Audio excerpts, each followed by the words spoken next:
বিসমিল্লাহির রহমানির রহিম। সবাইকে আসসালামু আলাইকুম। মনুফাস লাইফস্টাইল ইউটিউব চ্যানেলের পক্ষ থেকে আমি মনুফা রাজশাহী থেকে বলছি। আশা করি সবাই ভালো আছেন। আলহামদুলিল্লাহ, আমরাও মহান আল্লাহ তাআলার অশেষ রহমত ও আপনাদের দোয়াতে ভালো আছি। আজ আমি খুব সহজে আর অল্প উপকরণে দুধ আর ডিম দিয়ে দারুণ একটা মজাদার পুডিং বানিয়ে দেখাবো। পুডিং কিন্তু আমাদের সবারই অনেক পছন্দের, বিশেষ করে ঘরোয়া আড্ডা বা মেহমান এলে ঝটপট পরিবেশন করা যায়। তো চলুন শুরু করে দেই। তো ভিডিওটির এ পর্যায়ে যারা চলে এসেছেন, প্লিজ একটা লাইক দিয়ে ভিডিওটি শুরু থেকে শেষ পর্যন্ত কন্টিনিউ করবেন। আর হ্যাঁ, মাঝে যদি কোনো অ্যাড পান প্লিজ স্কিপ করবেন না, অ্যাড সহ ভিডিও দেখে দিবেন। আর যারা আমার নতুন বন্ধু আছেন, তারা আজ আমার ভিডিওটি দেখার জন্য ক্লিক করেছেন, তারা চাইলেই কিন্তু চ্যানেলটি সাবস্ক্রাইব করে আমার পরিবারের বন্ধু হয়ে থেকে যেতে পারেন। আর হ্যাঁ, পাশে থাকা বেল বাটনটি অল করে রাখবেন। যখনই আমি ভিডিও আপলোড করব আপনাদের কাছে নোটিফিকেশন পৌঁছে যাবে আর আপনি আপনার সময় অনুযায়ী দেখে নিতে পারবেন। তো যাই হোক, চলুন মূল রেসিপিতে ফিরে যাই। তো পুডিংটি বানানোর জন্য প্রথমে আমি ক্যারামেল তৈরি করে নিচ্ছি। তো আমি পরিমাণ মতো চিনি পাতিলের মধ্যে দিয়ে দিলাম। তো এখানে আমি একটু পানি অ্যাড করলাম, আপনারা চাইলে পানি দিতে পারেন, আবার নাও দিতে পারেন। তো পানি না দিলেও ক্যারামেল খুব ভালো হবে। তো আমি সামান্য একটু পানি অ্যাড করেছি। তারপরে নাড়তে থাকতে হবে অনবরত, কোনোভাবে যেন লেগে না যায় বা কালচে ভাব যেন না হয়। ব্রাউন কালার একটা চলে আসলে ক্যারামেল তৈরি হয়ে যাবে। তো এখানে সব সময় খেয়াল রাখতে হবে চুলার তাপ যেন লো হিটে থাকে। তো এই যে আমার ক্যারামেল হয়ে গিয়েছে, আমি যে পাতিলে বসাবো সেটাতে সেট করে নিয়েছি। তারপর এখানে দেখতেই পাচ্ছেন আমি 2টা ডিম দিয়ে পুডিং করব, তার জন্য আমি 2টা ডিম নিয়ে নিয়েছি। তো এই 2টা ডিম আমি খুব সুন্দর করে ভেঙে নিচ্ছি। তারপরে এই ডিমটা আমি খুব ভালো করে ব্লেন্ড করে নিব।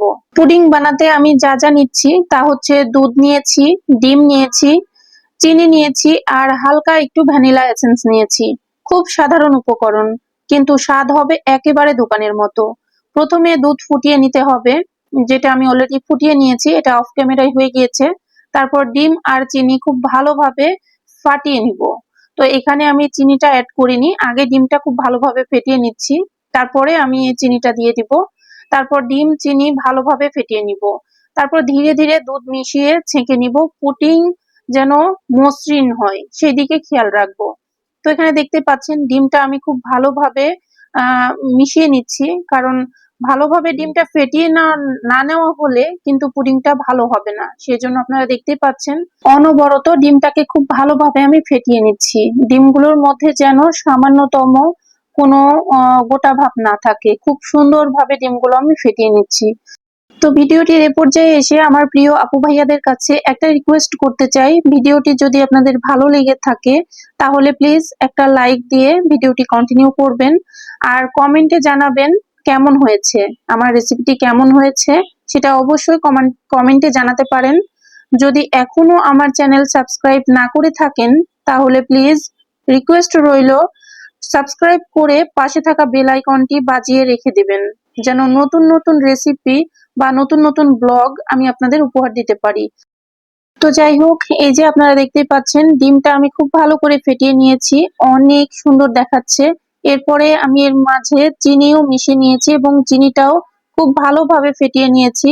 দুধ এবং চিনি এই দুই মিশ্রণটি খুব ভালোভাবে ফেটিয়ে নিতে হবে, কোনোভাবে যেন চিনি গোটা না থাকে, খুব ভালোভাবে খেয়াল রাখতে হবে।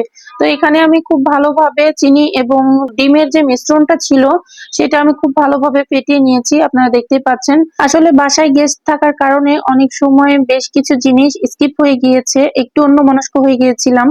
তো আপনারা একটু বুঝে নিবেন কষ্ট করে।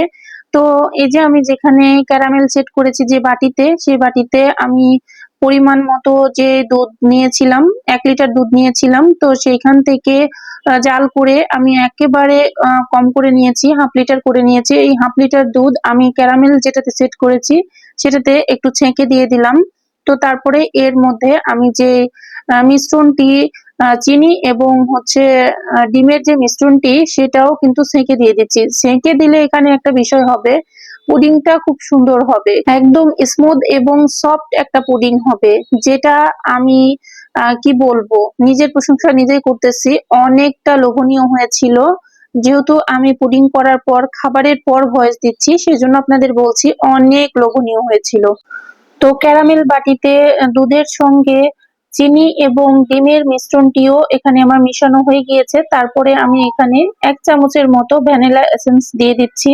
তো ভ্যানিলা এসেন্স দিলে খুব সুন্দর একটা ফ্লেভার পাওয়া যাবে, খুব ভালো লাগবে। তো আমার মেয়ে বলছে, আম্মু এটার সেন্ট আমার কাছে ভীষণ ভালো লাগে, তুমি আরেকটু দাও। তো আপনারা দেখতেই পাচ্ছেন 1 চামচ, তারপরে আমি আরেকটু দিয়ে দিলাম। তো তারপর একটু নাড়াচাড়া করে দিলাম যেন ভ্যানিলা এসেন্স পুরো মিশ্রণের মধ্যে মিশে যায়। তো তারপরে এই তো সেট হয়ে গিয়েছে। আমি একদম সেট করে নিয়েছি, যা যা দেওয়ার সব উপকরণ দেওয়া শেষ। আমি এখন একটা ঢাকনা দিয়ে দিলাম, তারপরে চলে গেলাম চুলার উপরে। হ্যাঁ, তো এখানে গ্যাসের চুলার উপর একটা পাতিল দিয়ে দিলাম, সে পাতিলে বেশ কিছুটা পানি দিয়ে দিয়েছি, আপনারা দেখতেই পাচ্ছেন। তারপরে আমি চুলাটা অন করে দিলাম। তারপরে পানির মধ্যে একটা স্ট্যান্ড দিয়ে দিলাম। এই স্ট্যান্ডটা দেওয়ার কারণ হচ্ছে যে পাতিলটা আমি পুডিং করব, সেই পাতিলটা আমি এই স্ট্যান্ডের উপর দিয়ে দেব। এই যে আপনারা দেখতে পাচ্ছেন খুব সুন্দর করে আমি এই স্ট্যান্ডের উপর যে বাটিটা আমি খুব সুন্দর করে দিয়ে দিলাম। তারপরে ওর উপরে যে ঢাকনাটা খুব সুন্দরভাবে দিয়ে দেব। হ্যাঁ, তো এইখানে খেয়াল রাখতে হবে, যেহেতু ঢাকনাটা আমার এয়ারটাইট বাটি না, সেজন্য আমি কি করব, যখন এটা তাপ উঠবে তখন যেন ঘেমে ওর মধ্যে পানি না যায়, সেজন্য একটা বিশেষ বুদ্ধি, এটা আপনারা টিপস হিসেবে নিতে পারেন। ভারী কোনো জিনিস যদি আমি ওর উপরে দিয়ে দিই তাহলে এটা নড়াচড়া করবে না, একদম সেট থাকবে। তো আমি শিল নোড়াটা দিয়ে দিলাম। তো তারপরে আমি ঢাকনাটা দিয়ে দিলাম। হ্যাঁ, তো এইখানে বেশ কিছুটা সময় অপেক্ষা করতে হবে। চুলার জাল কিন্তু একেবারে লোহিতে থাকতে হবে। প্রায় 30 থেকে 35 মিনিট ধরে অল্প আঁচে রান্না করতে হবে। যদি চুলায় না করতে চান তাহলে ওভেনে যদি করতে চান তাহলে ওভেনেও করতে পারেন। তবে যেহেতু আমি ওভেনে করিনি, আমি চুলাতে করেছি, তো চুলাতে আপনাদের দেখিয়ে দিলাম। তো যখন পুডিং সেট হয়ে যাবে তখন ফ্রিজে ঠান্ডা করে নিব। হ্যাঁ, তো আমি অলরেডি ঠান্ডা করে নিয়েছি। এই যে আমার পুডিংটা হয়ে গিয়েছে, দেখতেই পাচ্ছেন। তারপরে পুডিং সেট হয়ে যখন যাবে তখন ফ্রিজে ঠান্ডা করার পর এই যে আমি বাটি থেকে উপর করে আর কি বাটি থেকে সরিয়ে নিচ্ছি পাত্র থেকে। সেটা দেখতে পাচ্ছেন দারুণ জেলির মতো, একদম মানে কি বলবো, একদম জেলির মতো সফট এবং সেই লোভনীয় হয়েছে। তো আমি কেটে আপনাদের একটু দেখিয়ে দেওয়ার চেষ্টা করছি। আমার মেয়েরা অলরেডি বাটি নিয়ে চলে এসেছে, ফ্রিজ নিয়ে চলে এসেছে। 2 মেয়ে বলছে যে আম্মু আগে আমাকে দাও। আমার ছোট মেয়ে বলছে আগে আমাকে দাও। এই যে দেখেন জেলির মতো একদম কাঁপছে। দেখুন কত সুন্দর হয়েছে। এক টুকরো কেটে দেখি, আহা কি মোলায়েম আর দারুণ গন্ধ। বাড়িতে থাকা উপকরণ দিয়ে খুব অল্প সময়ের মধ্যে এমন দারুণ পুডিং বানিয়ে ফেলা যায়। তো যাই হোক, আজকের ভিডিওটি এ পর্যন্তই। ভিডিওটি ভালো লাগলে লাইক, কমেন্ট, শেয়ার এবং সাবস্ক্রাইব করতে ভুলবেন না। আর হ্যাঁ, যারা ভিডিওটি দেখতে দেখতে এই পর্যায়ে চলে এসেছেন বাট একটা লাইক দিতে ভুলে গিয়েছেন, তারা প্লিজ একটা লাইক করে দিবেন, আমার জন্য হলেও একটা লাইক করে দিবেন। তো যাই হোক, আজকের ভিডিওটি এ পর্যন্তই। পরবর্তী ভিডিও দেখার আমন্ত্রণ রইল। আল্লাহ হাফেজ, আসসালামু আলাইকুম।